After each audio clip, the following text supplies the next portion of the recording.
Buenas noches. Queridos miembros, queridos donantes, queridos simpatizantes, queridos liberales, querido Luis, nuestro primer premio Juan de Mariana, gracias por estar aquí. Dear Anthony, dear Isabel, bienvenidos todos a la tercera Cena de la Libertad. El año pasado les hablaba aquí de los éxitos que habíamos conseguido en nuestros primeros 3 años y de los éxitos que habían conseguido otras organizaciones liberales en los últimos años. En este cuarto año, bueno, el año pasado en realidad les hablaba de todos esos éxitos y les decía también que les prometíamos esfuerzo por conseguir metas más elevadas todavía en los años siguientes. Creo que este cuarto año, el año de la crisis que no iba a ocurrir, el año de la crisis que para nosotros no ha ocurrido, para el Instituto al menos no ha sido un año trepidante para nosotros. Nos alegra muchísimo que coincida con un año de centenario, que es el año del cuarto centenario del Monetae Mutationes, del libro de la moneda de Bellón de Juan de Mariana. En este cuarto año hemos conseguido que el Instituto consolide casi todas sus actividades, que doble el número de participantes de su universidad de verano, que consolide el Observatorio de Coyuntura Económica, que inicie nuevos proyectos con la Universidad Francisco Marroquín, que abramos ese gran proyecto, esa puerta al estudio del liberalismo y la escolástica que hemos abierto en esa web escolástica junto a la Universidad Francisco Marroquín. Ha sido un año de nuevas investigaciones, un año en el que hemos rebasado esa marca que teníamos de 3,5 impactos en prensa diarios, llegando casi a los 4 impactos diarios.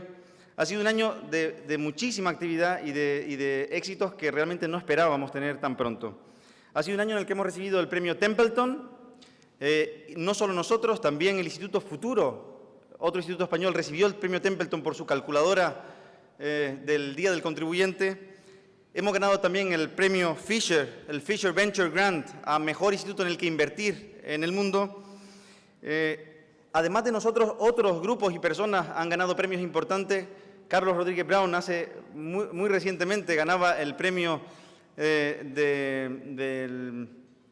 Carlos, dime, del Club Liberal 1812. Jesús Huerta de Soto ganaba el doctorado honoris causa de la Universidad Francisco Marroquín hace apenas 3 semanas. Y son muchos los grupos liberales que han crecido en este año de crisis. Nosotros recientemente, además, con el último estudio que hemos producido desde el Instituto Juan de Mariana y la Universidad Rey Juan Carlos, hemos conseguido pasar a medios en los que pues, nunca hubiésemos pensado estar. Hemos estado en el editorial de The Economist, en el Economic Focus, hemos estado en el Wall Street Journal, Europe y en el Wall Street Journal de Estados Unidos, hemos estado en el New York Times, en el Washington Post, en el Washington Times, en National Post, y más de 250 medios de comunicación internacionales. Ayer mismo, Bjorn Lomborg, el ecologista escéptico, sacaba una columna en el Wall Street Journal hablando de nuestro estudio y detallando los resultados de nuestro estudio.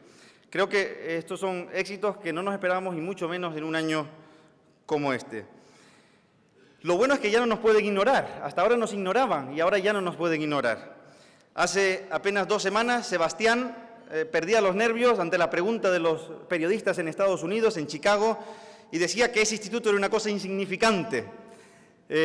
Hace apenas una semana, Jesús Caldera escribía una carta al Parlamento de Estados Unidos diciendo que éramos unos don nadie. Y esa es la mejor noticia que podíamos tener. El mejor premio es que que 2 políticos, y 2 políticos como estos 2, escriban cartas en contra de nosotros. Porque ahora vemos los resultados de ser independientes. El resultado de ser independientes desde el nacimiento nos ha permitido ser políticamente incorrectos, no por querer ser políticamente incorrectos, sino por decir lo que pensamos. Y creo que estamos siendo casi tan políticamente incorrectos como lo fue Juan de Mariana hace 400 años, cuando decía que el rey no tenía derecho a incurrir en políticas inflacionistas y le mandan a la cárcel por no retractarse. No sé si estaría totalmente de acuerdo con todo lo que hacemos, pero sí estaría orgulloso de nuestra incorrección política llevando su nombre. A él, a Juan de Mariana, y a los 4 amigos que fallecieron la semana pasada de la Universidad Francisco Marroquín, de quien tanto hemos aprendido, les dedicamos todos estos éxitos y todos los que quedan por delante, que les prometo que nosotros vamos a trabajar mucho porque sean muchos más que los que hemos tenido hasta ahora.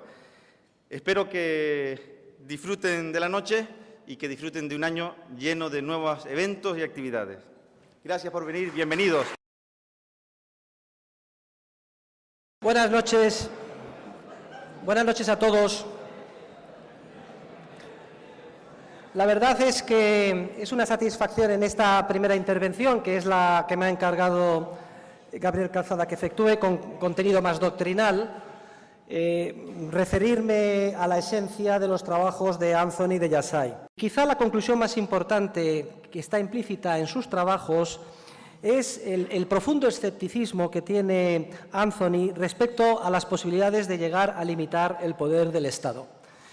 Y esta conclusión a mí me afectó mucho ya desde el año 2000, en el que públicamente me retracté en una reunión general de la Sociedad Montpellerin que tuvo lugar en Chile y declaré públicamente mi apostasía, es decir, que abandonaba el liberalismo. Yo considero que el liberalismo clásico es un profundo error intelectual y en gran medida he llegado a esta conclusión leyendo los trabajos de Anthony de Yassai. ¿Y cuál es el error fatal de los liberales? El error fatal de los liberales radica en no haberse dado cuenta de que el programa del ideario liberal es simplemente teóricamente imposible. Y es imposible porque el liberalismo incorpora dentro de sí mismo la semilla de su propia destrucción. ¿En qué sentido?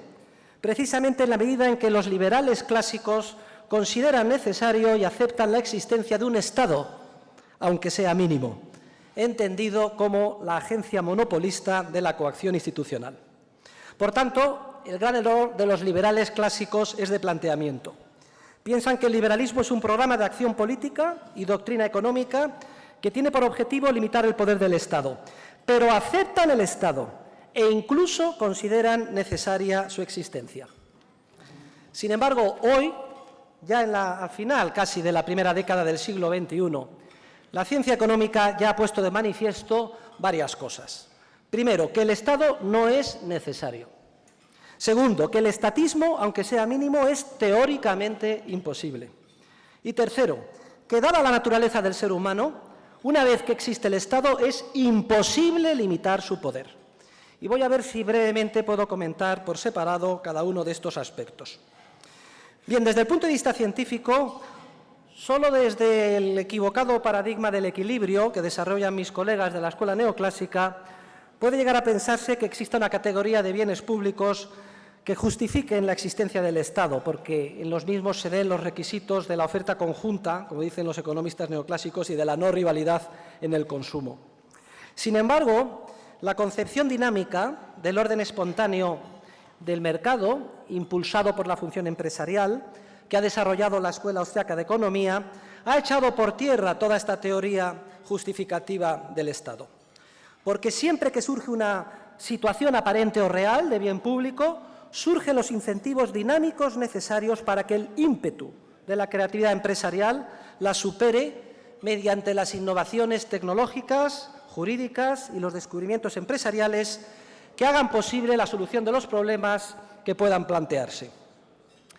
Todo esto que les digo les puede chocar a muchos de los que están aquí, sobre todo porque a nivel popular se piensa que el Estado es necesario porque se confunde la existencia del mismo, innecesaria, con el carácter imprescindible de muchos de los servicios y recursos que hoy el Estado proporciona con carácter casi exclusivo. Los seres humanos, nosotros, observamos que las carreteras, los hospitales, las escuelas, el orden público, la justicia, etcétera, etcétera, son proporcionados en gran medida, si no en exclusiva, por el Estado. Y como son imprescindibles, concluimos sin más análisis que entonces el Estado también es imprescindible. No nos damos cuenta de que los recursos citados pueden producirse con mucha más calidad y de forma más eficiente, barata y conforme a las cambiantes y variadas necesidades de cada ser humano a través de la creatividad empresarial y a través de la propiedad privada. Además, muy a menudo caemos en la trampa de creer que el Estado también es necesario para proteger a los indefensos, a los pobres, a los desvalidos. Y me da lo mismo que se trate de pequeños accionistas, de consumidores de a pie, de trabajadores, de mujeres acosadas, sin entender que las supuestas medidas de protección que el Estado lleva a cabo sistemáticamente tienen el efecto como la teoría económica pone de manifiesto, de perjudicar en cada caso precisamente a aquellos a los que se dice proteger. Con lo cual también desaparece una de las más burdas y manidas justificaciones para la existencia del Estado. Decía Rothbard que el conjunto de los bienes y servicios que actualmente proporciona el Estado se dividen a su vez en dos subconjuntos: el de aquellos que hay que eliminar y el de aquellos que es preciso privatizar. Y no queda ningún otro subconjunto posible. Y es claro que los bienes citados anteriormente pertenecen al segundo grupo, de los que hay que privatizar. Me refiero a la justicia, el orden público, los hospitales, las carreteras, la educación, etcétera. Y que la desaparición del Estado, lejos de significar la desaparición de carreteras, hospitales, escuelas, orden público, justicia, etcétera, implicaría su provisión con más abundancia, más calidad, más justicia y a un precio más asequible, siempre comparando con el coste real que vía impuestos actualmente pagamos los ciudadanos. ¿Y por qué es el Estado teóricamente imposible? La teoría económica de la escuela austriaca sobre la imposibilidad del socialismo se completa y generaliza y se convierte en toda una teoría sobre la imposibilidad del Estado, entendido como el intento de organizar cualquier parcela de la vida en sociedad mediante mandatos coactivos de intervención, mediante regulación, mediante control procedente de un órgano monopolista de la agresión institucional. Y es imposible que el Estado cumpla sus objetivos coordinadores, no importa los argumentos que den los políticos al respecto, y además en cualquier parcela del proceso de cooperación social en que pretenda intervenir, incluyendo los ámbitos del dinero y la banca, del descubrimiento del derecho, de la impartición de justicia y del orden público, entendido como la prevención, represión y sanción de los actos criminales. Es imposible, digo, que el Estado cumpla los objetivos en estos ámbitos también por los siguientes motivos. Primero, por el enorme volumen de información que necesitaría para cumplir este objetivo, para llevarlos a cabo, porque esa información se encuentra de forma dispersa o diseminada en la mente de millones y millones de personas que constituyen la sociedad civil. Segundo, porque esa información es un conocimiento básicamente tácito y no articulable, que no se puede transmitir a un órgano central de planificación, a un ministerio, a un conjunto de reguladores, y no me importa que hayan sido elegidos o no democráticamente. Tercero, porque ese conocimiento además no está dado en ningún sitio. Continuamente cambia como consecuencia de la creatividad humana. Y es imposible, obviamente, transmitir algo que no está dado y que continuamente cambia. Y por último, en cuarto lugar, porque el carácter coactivo de los mandatos del Estado y en la medida en que sean cumplidos e incidan con éxito en el cuerpo social, bloquea precisamente esa actividad empresarial de creación de información, de ese conocimiento que precisamente es el que necesita como agua de mayo, y nunca mejor dicho, porque estamos en el mes de mayo, la organización estatal a cualquiera de sus niveles para dar un contenido coordinador a sus mandatos. Y este análisis nos permite concluir también, como bien indica el profesor Rodríguez Brown, que si en la actualidad determinadas sociedades prosperan, ello no es por el Estado, sino precisamente a pesar del Estado, pues todavía muchos seres humanos conservan la inercia del comportamiento pautado, sometido a leyes en sentido material, y todavía siguen existiendo parcelas de mayor libertad relativa, y todavía el Estado, gracias a Dios, suele ser muy ineficiente a la hora de imponer sus forzosamente torpes y ciegos mandatos. Por eso discrepo hasta cierto punto con el profesor Cabrillo, con sus ideales de hacer más eficiente y pequeña la administración pública, aunque sea de Madrid. Yo no sé, Paco, si esto es contraproducente o no. Quizá el Estado, cuanto más ineficiente sea, mejor. Además, incluso hasta los incrementos más marginales de libertad generan notables impulsos a la prosperidad, lo que ilustra hasta qué punto podría avanzar la civilización si de una vez por todas pudiéramos desembarazarnos completamente de la rémora del estatismo. Y hay otro aspecto, el tercero y último al que me gustaría referir, y es el de la imposibilidad de limitar el poder del Estado, sobre todo por el carácter letal que tiene en combinación con la naturaleza del ser humano. Es decir, una vez que existe el Estado, es imposible limitar la expansión de su poder. Y esto es uno de los mensajes más importantes de Anthony de Yassai. No ha dejado de crecer el poder del Estado porque la mezcla del Estado como institución monopolista de la violencia con la naturaleza del ser humano, tal y como estamos hechos, es simplemente explosiva. Es como la nitroglicerina. El Estado impulsa y atrae como un imán de fuerza irresistible las pasiones, vicios y facetas más perversas perversas de la naturaleza del ser humano, que por un lado intenta evadirse de sus mandatos y por otro aprovecharse del poder monopolista del gobierno todo lo que pueda. El Estado se ha convertido, como si dijéramos, en el ídolo a que todos recurren y adoran. La estatolatría es, sin duda alguna, la más grave y peligrosa enfermedad social de nuestro tiempo. Se nos educa desde pequeños para creer que todos los problemas pueden y deben ser detectados a tiempo y solucionados por Papá Estado. Nuestro destino depende del Estado y de los políticos, que lo controlan y deben garantizarnos todo lo que exija nuestro bienestar. El ser humano permanece inmaduro y se rebela contra su propia naturaleza creativa, que hace ineludiblemente incierto su futuro. Exigimos una bola de cristal que nos asegure no solo conocer lo que va a pasar, sino además que cualesquiera problemas que surjan serán solucionados por nuestros gobernantes. Y esta infantilización de las masas se fomenta de forma deliberada por los políticos y por los líderes sociales, pues así justifican públicamente su existencia y aseguran su popularidad, situación de predominio y capacidad de control. Y si no, todos los ejemplos que hemos visto recientemente, desde el calentamiento global hasta la supuesta pandemia de la gripe porcina. Y además, a mayor abundamiento, una legión de intelectuales, profesores universitarios e ingenieros sociales se suman a esta arrogante borrachera del poder político.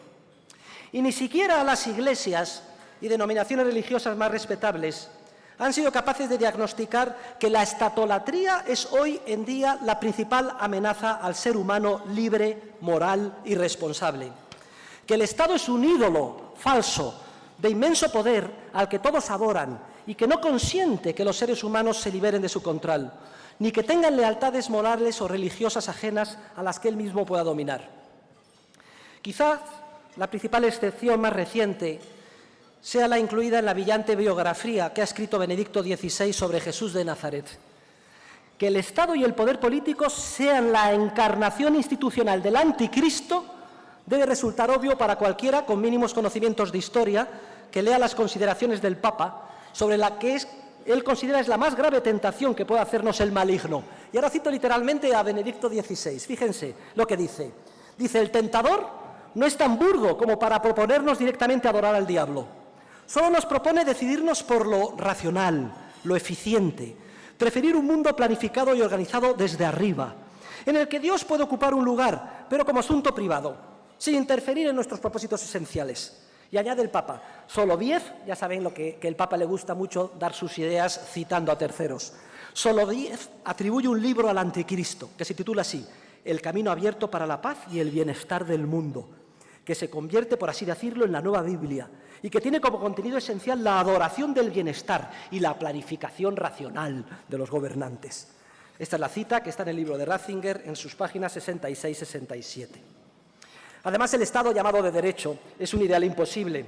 Es una contradicción en los términos tan flagrante como aquella en la que caen los ingenieros sociales y los economistas neoclásicos cuando se refieren a un supuesto mercado perfecto, o al modelo de competencia perfecta. O a otra metáfora o comparación que luego el profesor Cabrillo desarrollará con más gracia y contenido enseguida. Y concluyo. Es pues ineludible, creo, y este es mi desafío de esta noche, superar el liberalismo. Queridos compañeros de esta noche, el liberalismo es utópico. Los liberales clásicos pecaron de ingenuos al pensar que el Estado podía ser limitado y además pecaron de falta de coherencia al no asumir hasta sus últimas consecuencias las implicaciones de su propio ideario. Hoy, por tanto, ya bien entrado el siglo XXI y gracias en gran medida a los trabajos de Anthony de Yassay, se hace prioritario asumir la superación. Tenemos que superar el liberalismo por utópico e ingenuo y tenemos que reformularlo de una manera verdaderamente científica, que debemos denominar como capitalismo libertario, si quieren ustedes, anarquismo de propiedad privada o simplemente anarcocapitalismo. Y es que no tiene sentido que los liberales sigan diciendo las mismas cosas que hace 150 años, cuando ya en pleno siglo XXI, y a pesar de la caída del muro de Berlín, hace casi ya 20 años, los Estados no han dejado de crecer y cercenar en todos los ámbitos las libertades individuales de los seres humanos.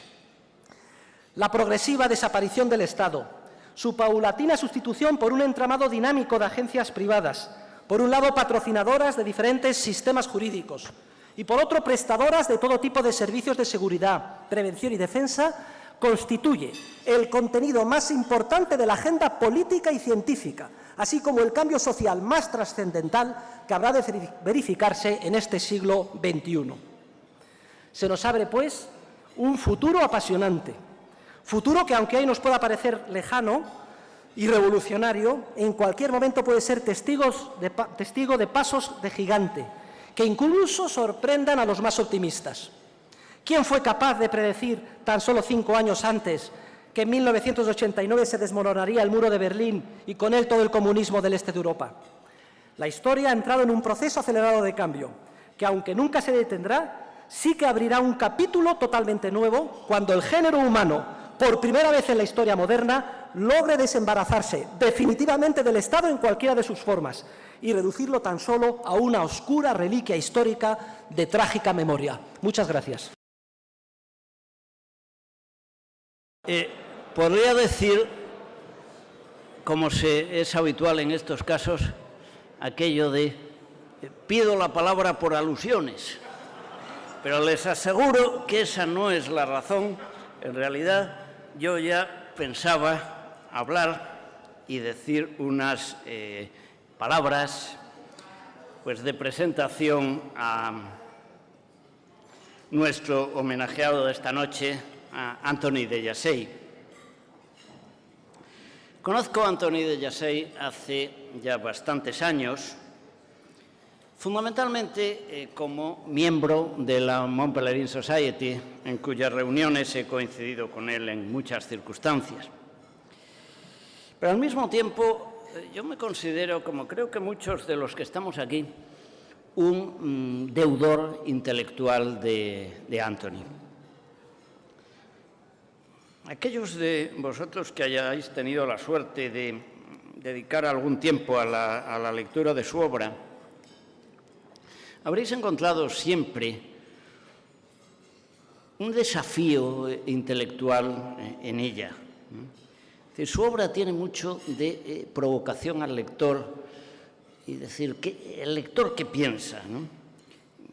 Les voy a citar nada más voy a hacer simplemente una referencia. El libro que a mí más me ha influido, como creo que a mucha gente, de Antoni, es The State, el Estado. Y este libro empieza con las siguientes palabras. What do you do if you were the state? ¿Qué haría usted si usted fuera el Estado? La respuesta es distinta. En el caso de Jesús es evidente. Es decir, yo creo que Jesús se suicidaría, ¿no? Inmediatamente se lanzaría, llegaría a algún acantilado, miraría al mundo y diría, pues, me suicido. Ahora bien, esta pregunta, para aquellos que de alguna manera sean del Estado y no estén ligados al Estado y no piensen suicidarse, plantea cuestiones de muchísimo peso. Y plantea cuestiones que creo que cualquiera que de alguna forma haya trabajado al sector público o haya hecho eso que de alguna manera llevo tanto tiempo intentando hacer, que es mejorar el funcionamiento del sector público, tiene que plantearse. Por tanto, son obras, como digo, llenas de ideas, de reflexiones. Al margen, yo diría, la obra de Antoni, al margen de uno de los problemas del mundo académico actual, ¿no?, que es ese mundo cerrado. En el mundo académico, a mí la obra de Antoni de Jassey siempre me ha parecido un chorro de aire fresco, ¿no? Pero yo creo que mi mayor deuda intelectual, que es mucha, como digo, la tengo gracias a una frase que he citado muchas veces y he repetido muchas veces y que además tiene plena actualidad. ¿Cuál es esta frase? Vamos a ver, en este país estamos acostumbrados desde hace mucho tiempo a encontrar a gente que se define de una manera un tanto variopinta como, por ejemplo, socialista liberal. o liberal a fuer de socialista. Ser liberal es un talante, porque un liberal no va a ser socialista. Oyendo ya a aquellos que intentan ir a un nivel un poco más técnico, socialista partidario del mercado. Este es un tipo de espécimen que abunda mucho en la actualidad. Los socialistas estamos a favor del mercado. Cuando yo me he encontrado en esta situación, siempre que puedo, y temo que al menos, y no hay posibilidades directamente de que me peguen, suelo mencionar una cita de Anthony de Jassey, de un pequeño trabajo que publicó allá por 1990 en uno de los libritos del Institute of Economic Affairs de Londres sobre el socialismo de mercado. Decía Anthony que se puede hablar de socialismo de mercado, qué duda cabe, pero más o menos igual que podríamos hablar de la existencia de círculos cuadrados, de hielo caliente o de putas vírgenes. Son palabras de Anthony. Debo confesar también, por si alguno de ustedes quiere utilizar la frase, que no siempre ha sido bien recibida por mis oyentes. Es más, añadiría que es muy posible que a alguno le haya molestado bastante. Pero yo creo que Anthony tiene razón. Y debemos seguir utilizando esta idea e intentando marcar claramente cuáles son las diferencias ideológicas y huir de este mundo de pensamiento débil en el que nos encontramos. Y utilizar estas distinciones en un país en el que, si uno observa la realidad, observamos el mundo que nos rodea, nos encontramos con tanta gente que realmente está convencida de que puede coger un papel y dibujar círculos cuadrados, o que puede irse a un laboratorio e inventar el hielo caliente. Y lo que creo que resulta más frecuente en nuestros días, toda la gente que piensa que realmente puede ganarse la vida como prostituta virgen. Muchas gracias y enhorabuena, Anthony. Por cortesía para Anthony de Jassey, decir las cosas en español una parte y decírselas en inglés otra parte, de tal manera que oiga lo desagradable que le voy a decir, que son cosas muy duras las que le voy a dirigir. Bueno, después de Anthony de Jassey según Jesús Huerta de Sotos, voy a intentar hablar de Anthony de Jassey según Anthony de Jassey, para que sepamos exactamente cómo es su pensamiento. Anthony de Jassey es, como ha dicho bien Paco Cabrillo, un pensador incómodo y contracorriente. Y solo voy a dar una muestra pequeña, una nota de pie de página, al principio de su libro Social Contract, A Free Ride, dice: cuando digo hombre, en realidad, hombre y él, en realidad quiero decir ella y mujer. Y así se ríe de quienes están todo el rato haciendo juegos, malabares con los pronombres para igualar los sexos. I was saying, Anthony, that you are uncomfortable, and I've given an example of what you say that I found in a footnote in Social Contract Free Ride. Whenever I say he or man, I really mean she or woman. Otra cosa, él tiene un método muy especial en ese libro y otros, de que no quiere hablar de libertad. Considera que los filósofos que escribimos sobre estas cuestiones no deberíamos usar la palabra libertad ni derechos. Quiere aplicar la navaja de Occam a estos conceptos que le parecen indefinidos, fofos, y ya no habla más de libertad. Por lo tanto, es un pensador especialmente incómodo en esta reunión en la que estamos.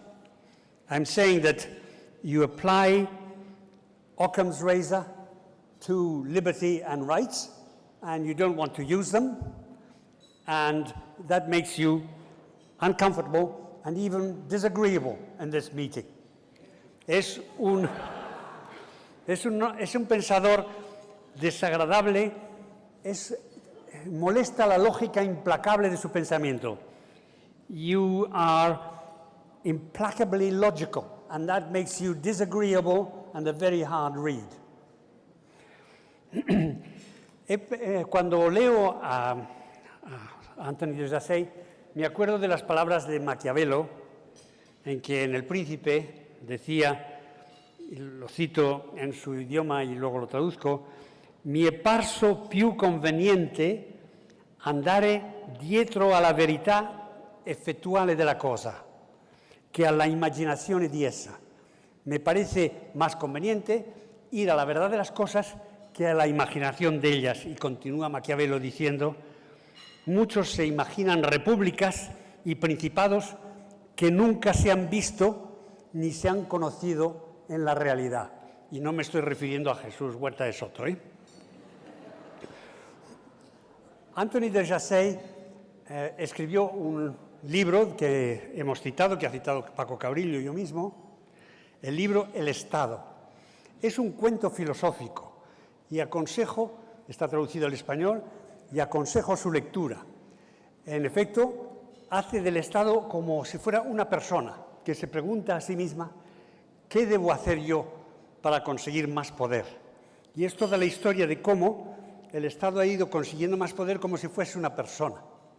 Y eso me ha recordado mucho, me ha recordado a Hobbes y su Leviatán, y es una pena que no le haya dado el nombre de algún animal mitológico a este Estado para que quedase en la memoria pública que él hace el mismo tipo de análisis que Hobbes. En este libro del Estado dice Anthony de Jazay que al ir consiguiendo, gracias a la democracia, más poderes y al ir haciéndose más parecido al logro filantrópico,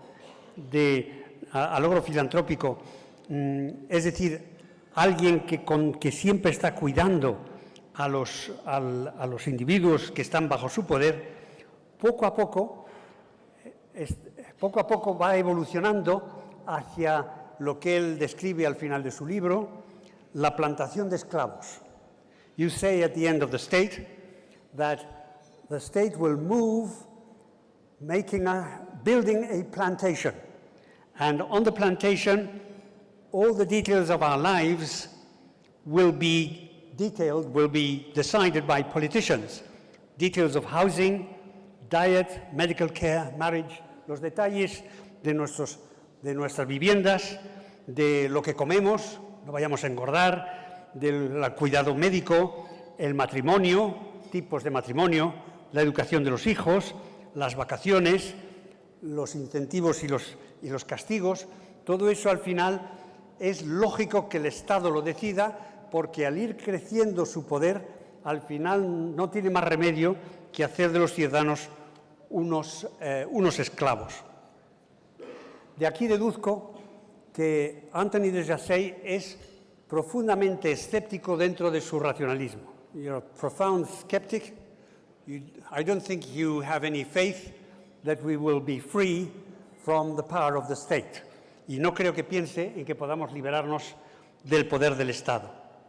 Y por eso creo que la obra de Anthony de Jazay está a la altura, y se reconocerá como tal, a la altura del Príncipe de Maquiavelo por su realismo y a la altura de El Leviatán de Hobbes por la lógica implacable con la que estudia el crecimiento del Estado y lo inevitable de nuestra esclavitud. Por lo tanto, no aconsejo su lectura a quienes sean débiles de espíritu, a quienes no quieran ser llevados hacia esta conclusión, y espero que en algún momento nos diga si hay alguna salida. Yo creo que él no ve ninguna salida y yo solo la veo en los paraísos fiscales que existen porque hay infiernos fiscales. Muchas gracias. Es un gran placer estar aquí, es un gran placer homenajear a Tony de Jazet. Dear Tony, dear Isabel, Tony, you're going to hear the music of praise, but not the lyrics. Porque voy a hablar en español 3 minutos nada más.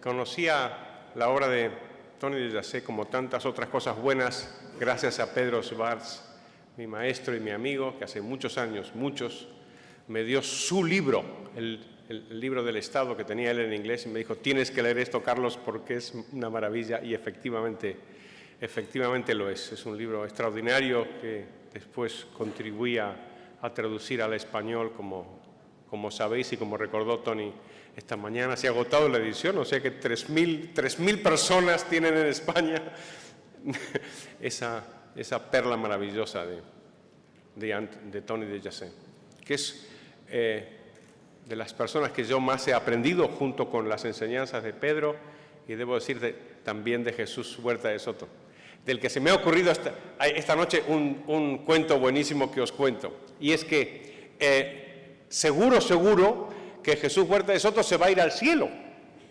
¿Sabéis por qué? Porque si no, le echaría una bronca a Dios. O sea, ¿os imagináis? Llamándole rojo, peligroso, tal, no sé qué.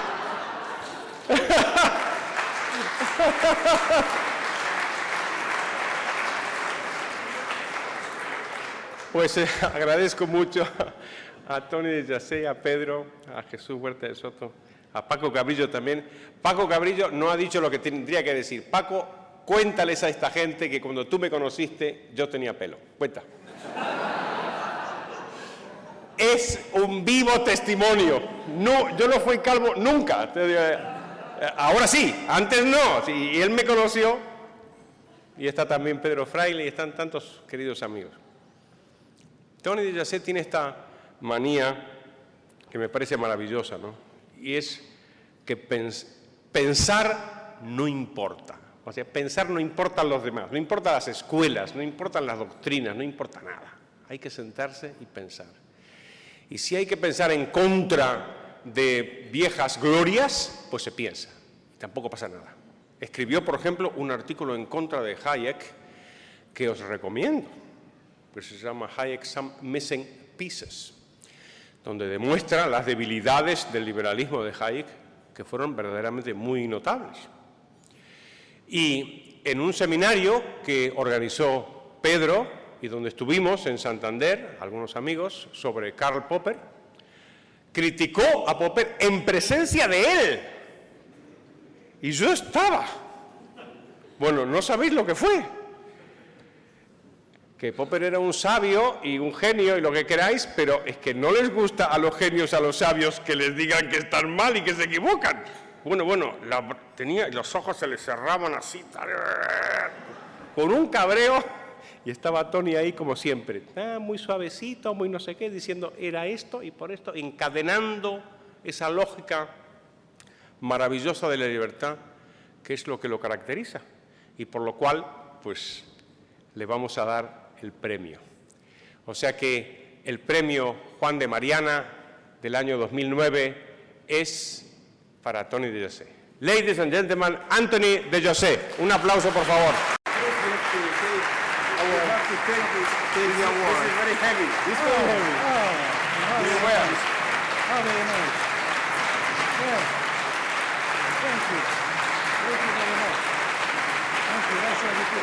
This is Juan de Mariana. Yes, I guess so. I will put it here if you... Okay, you put it here. Now you have the microphone. So. No, the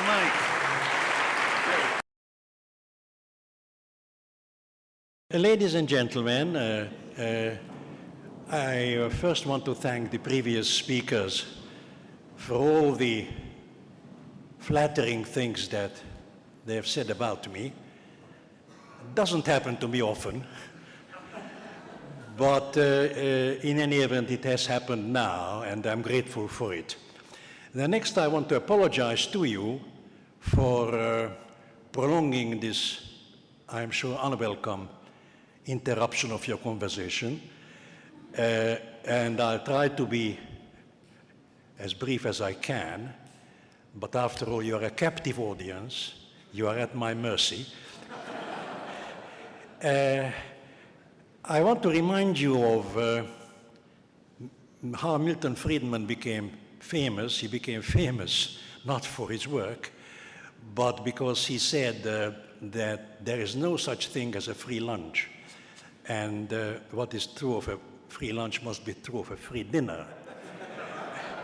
You have to pay the price by listening to me and listening to the few observations I want to make. And I want to begin by expressing my sincere opinion that the survival strategy of liberalism is mistaken, has proved to be mistaken. Let me explain why I say this. There are a number of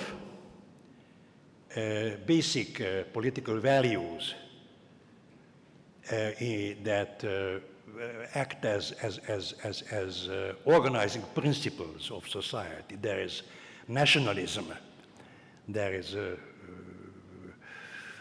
egalitarianism, there is socialism, there's liberalism. And among these, the liberal attitude is that let 100 flowers bloom.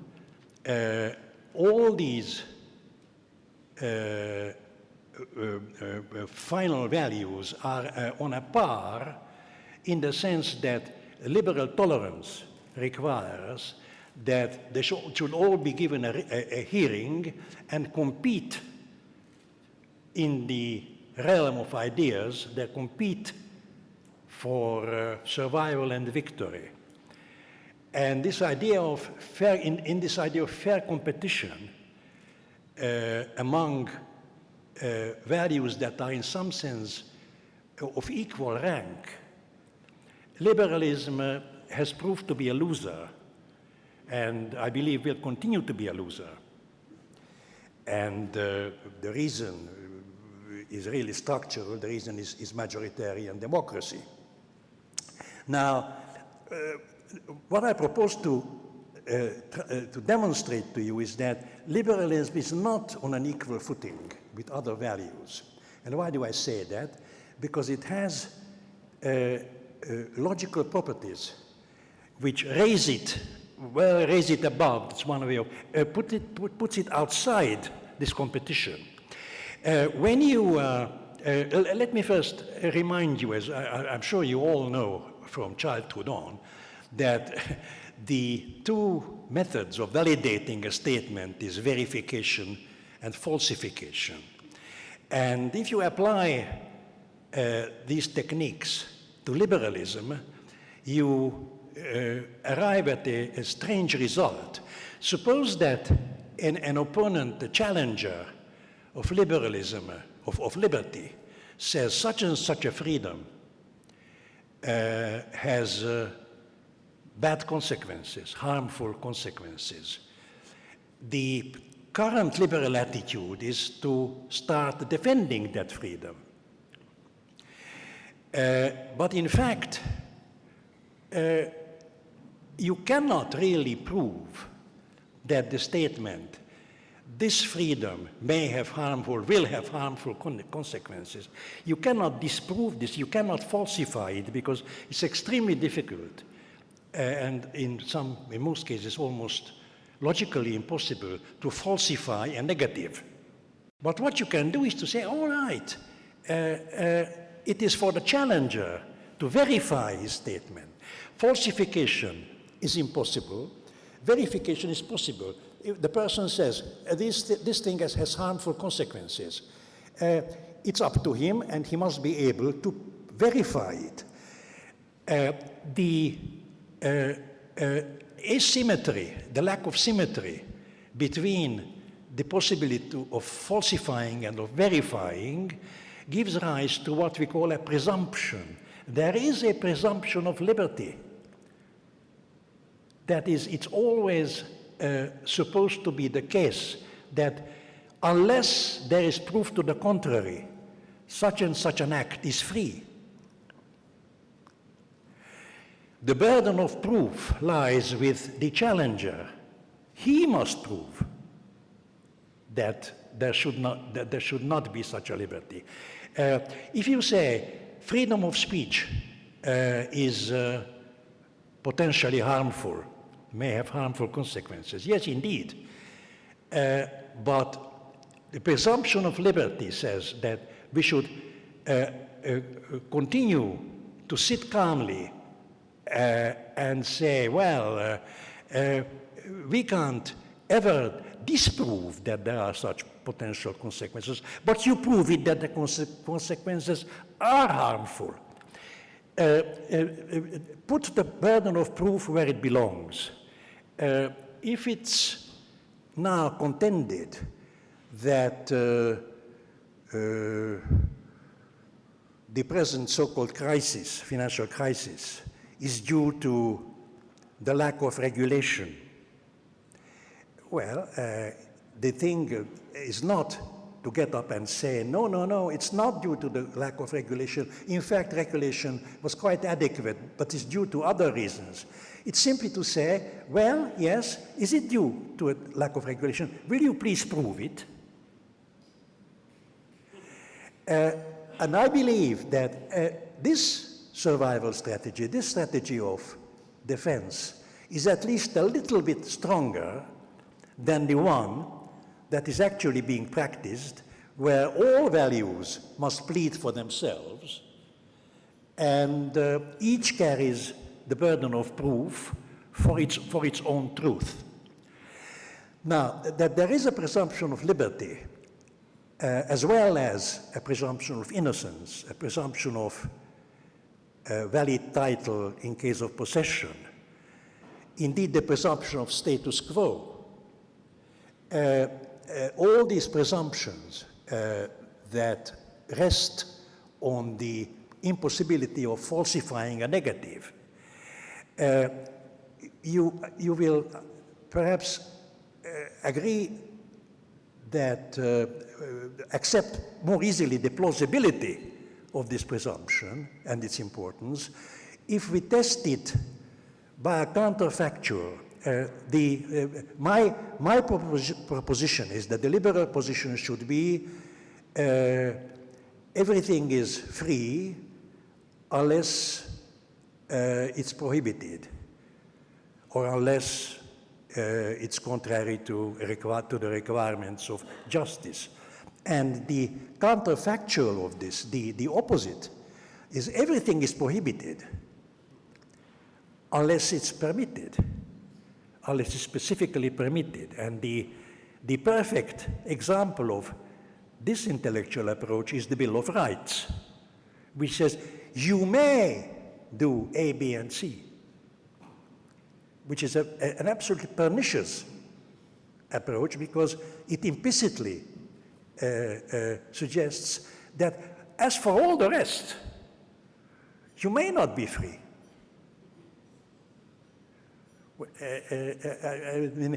It's rather like the case freedom or the scrutiny of freedom is like looking for the needle in the haystack. And the opposite of this is looking for the hay in the needle stack. Right. Now, let me try and see whether I can make it even more plausible that this presumption of freedom is an important one and it's unduly neglected by reporting to your great joy, I think, that there is a new branch of economics which has started growing the last 10 years or so, which I would call the happiness economics, whose underlying idea is that happiness is something that you can measure. You can clasp electronic sensors on people's heads and they measure what's going on in your brain and give adequate evidence of what makes you happy and how happy it makes you.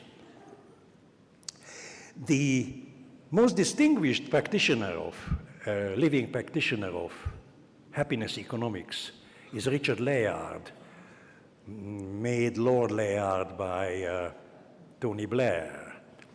And his point, which is a very plausible point, and I have much sympathy for it, his point is that a successful man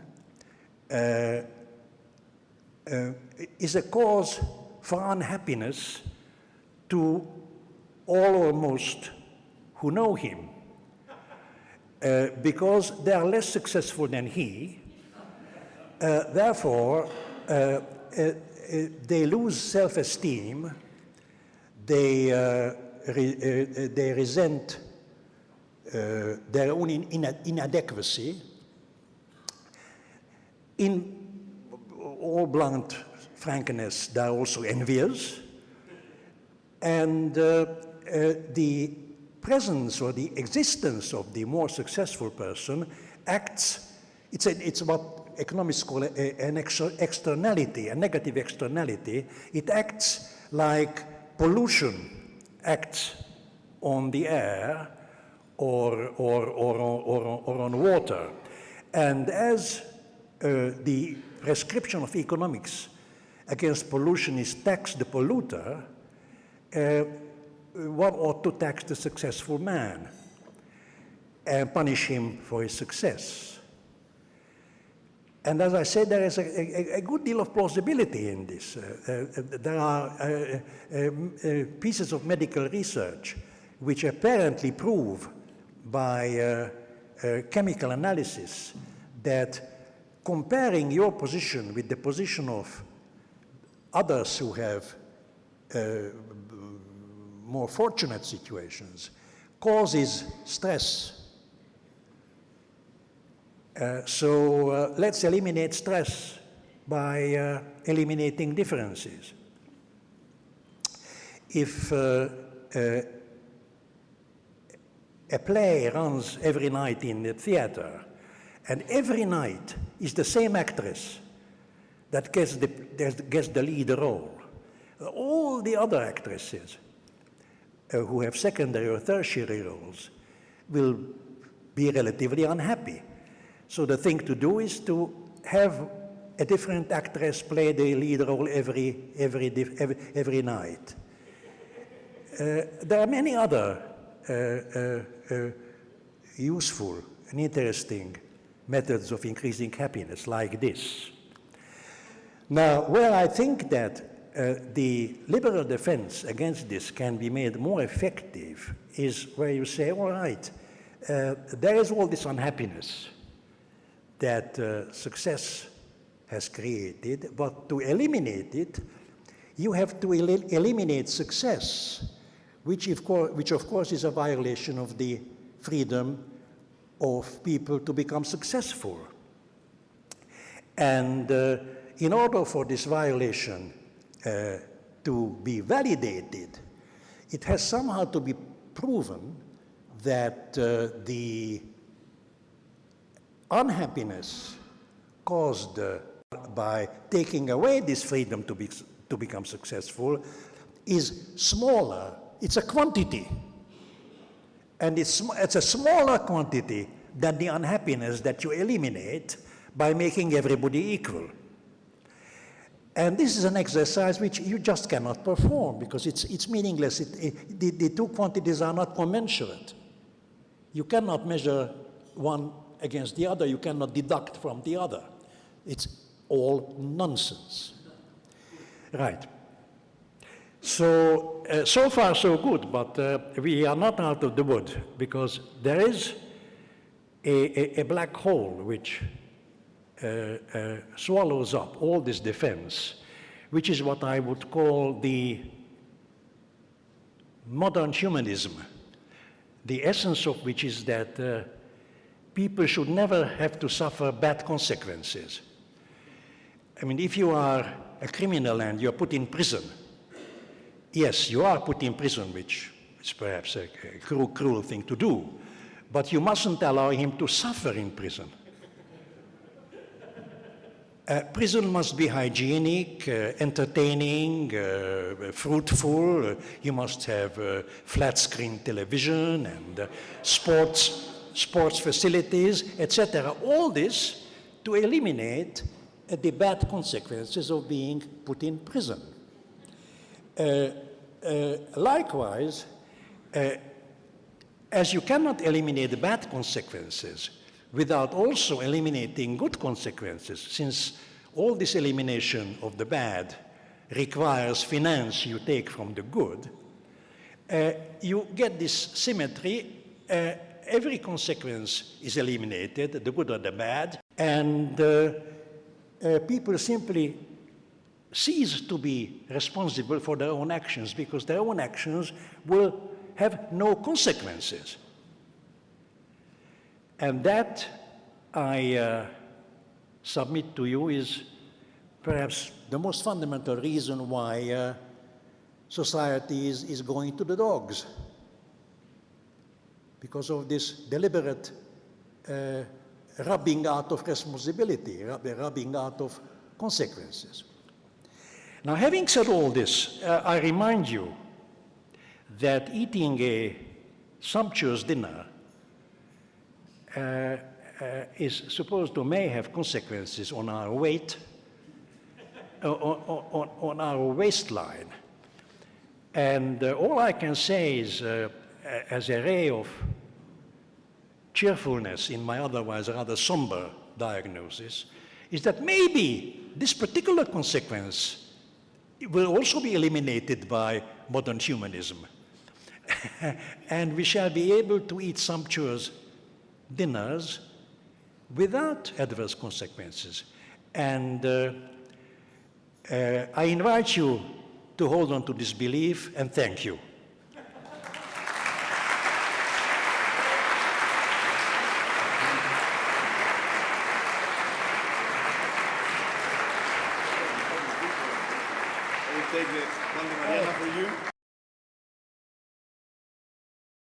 En primer lugar, quiero agradecer muchísimo cada vez que se organiza un evento de estos. Sin duda soy la que más lo disfruta. Tengo a todos mis maestros, jefes, amigos, colegas, de todo. Mis bloggers, alumnos. Me faltan mis padres y mis hijos, pero se intentará la próxima vez. Tengo una cosa importante que decirles, y es que no se pueden ir porque hay una hora de barra libre que le dedico a Juan Ramón Rayo, que al fondo me estaba regañando ya.